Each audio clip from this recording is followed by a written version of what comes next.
Hello everyone, आप देख रहे हैं नेक्स्ट 9 लाइव। मैं हूं आपके साथ अंकिता मिश्रा। आज 77 साल की हो गई हैं जया बच्चन। अक्सर जया बच्चन को लेकर के ट्रोलिंग के मामले सामने आते हैं, कभी अपने स्टेटमेंट्स की वजह से तो अपनी जो छवि है उसकी वजह से वो ट्रोल होती रहती हैं। लेकिन आज जया बच्चन के कुछ खास किस्सों के बारे में बात करने वाले हैं। आज के इस रिपोर्ट में आपको जया और अमिताभ की शादी का एक ऐसा दिलचस्प किस्सा सुनाएंगे जो आपने इससे पहले नहीं सुना होगा। सभी जानते हैं कि जया और अमिताभ बच्चन की शादी कैसे हड़बड़ी में हुई थी, लेकिन इस शादी के पीछे कितना बड़ा बवाल मचा था परिवार वालों की ओर से, आज का किस्सा इसी पर पूरी तरीके से बेस्ड रहेगा। बताते हैं आपको इस पूरे प्रोग्राम में कि आखिर कैसे बीच हंगामे में अमिताभ और जया बच्चन की शादी हुई। इस शादी में आखिर क्यों भागे मेहमान और आखिर क्यों बारातियों का जया बच्चन के पिता ने नहीं किया था स्वागत। चलिए देखते हैं ये खास रिपोर्ट। भारी हंगामे के बीच में हुई थी अमिताभ और जया बच्चन की शादी। जया बच्चन की शादी से नाखुश था उनका परिवार। आखिर कैसे बीच हंगामे में दोनों कपल्स ने की शादी। चलिए आज की इस रिपोर्ट में आपको बताने जा रहे हैं कि आखिर कैसे भारी हंगामे के बीच में अमिताभ और जया की शादी हुई। इस शादी से जया बच्चन का परिवार बिल्कुल भी खुश नहीं था। आपको बताते चले कि जया बच्चन से अमिताभ ने अपने पिता हरवंश राय बच्चन के कहने की वजह से शादी की थी। शादी का किस्सा कुछ यूं है कि फिल्म जंजीर की सफलता के बाद टीम ने लंदन जाने का प्रोग्राम बनाया। विदेश में घूमने की इजाज़त मांगने के लिए जब अमिताभ पिता हरवंश राय बच्चन के पास गए तो हरवंश राय बच्चन ने उनसे एक सवाल किया। सवाल ये कि आखिर इस ट्रिप में कौन कौन जा रहा है। अमिताभ बच्चन ने इस ट्रिप में कुछ दोस्तों और जया बच्चन का नाम लिया। जया का नाम सुनते ही उनके पिता हरवंश राय बच्चन ने कहा कि अगर जया के साथ वो इस ट्रिप में शामिल होना चाहते हैं तो उन्हें पहले जया से शादी करनी होगी। यहीं से सिलसिला शुरू हुआ। अमिताभ ने भी शादी के लिए हाँ बोल दी। यही वजह रही कि दोनों ने झटपट 3 मई 1973 में शादी कर ली, जबकि पहले अक्टूबर 1973 में वो शादी करने वाले थे। ये भी बता दें कि जया बच्चन एक समय में ससुर जी हरवंश राय बच्चन की फैन हुआ करती थी। दरअसल हुआ कुछ यूं था कि हरवंश राय बच्चन जाने माने राइटर थे और जया बच्चन के पिता तरुण कुमार भादुड़ी एक जाने माने राइटर थे। बचपन से ही जया के घर में पढ़ने के लिए काफ़ी तवज्जो दी जाती थी। जया बच्चन ने कुछ सालों पहले ही संसद टीवी के एक इंटरव्यू में ये बात बताई कि उनके घर में पढ़ाई लिखाई का रिवाज था। उनके घर में ये रिवाज था कि कोई भी बच्चा रात में बिना किताब के 1-2 पन्ने पढ़े बिना नहीं सोएगा। यही वजह है कि घर में हमेशा से ही लोग हरवंश राय बच्चन के बारे में वाकिफ़ थे और पढ़ाई लिखाई का माहौल होने की वजह से जया पढ़ने में भी खूब अच्छी थी।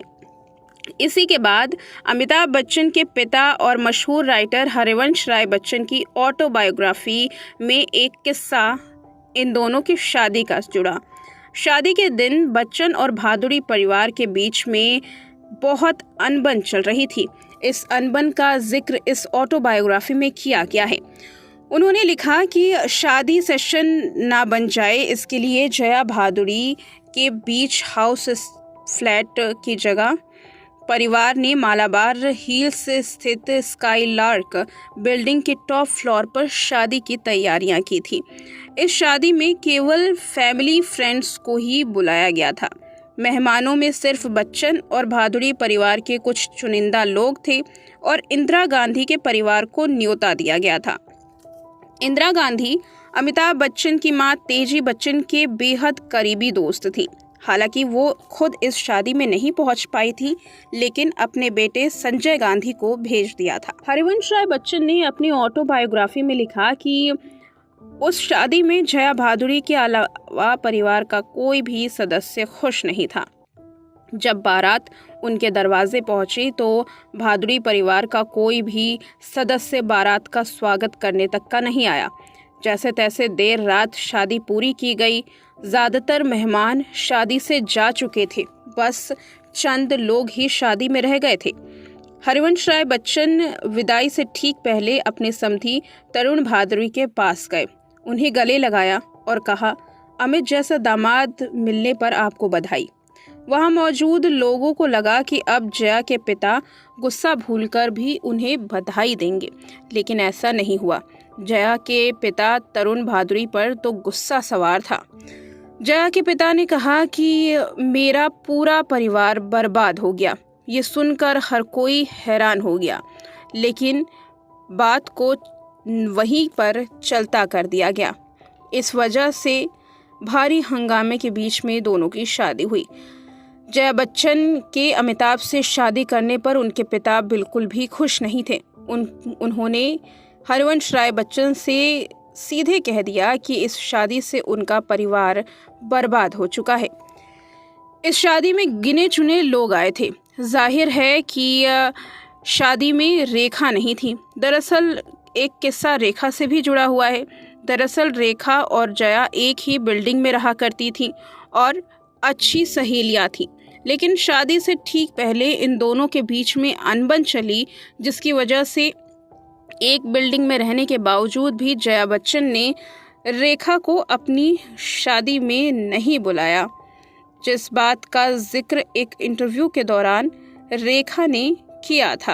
आपको बता दें कि बच्चन परिवार की बहू बनने के बाद जया बच्चन ने फिल्मों से ब्रेक लिया था। हालांकि उन्होंने वो सभी फिल्में पूरी की जो शादी से पहले उन्होंने साइन की थी। इसमें शोले भी शामिल थी। इसमें वो अमिताभ बच्चन के साथ ही जोड़ी बनने वाली थी। फिल्म की शूटिंग के दौरान जया बच्चन गर्भवती थी। उन्होंने प्रेगनेंसी में ही फिल्म शूट की थी। फिल्म ब्लॉकबस्टर साबित हुई, लेकिन जया के छोटे से रोल को कोई भी तवज्जो नहीं मिली।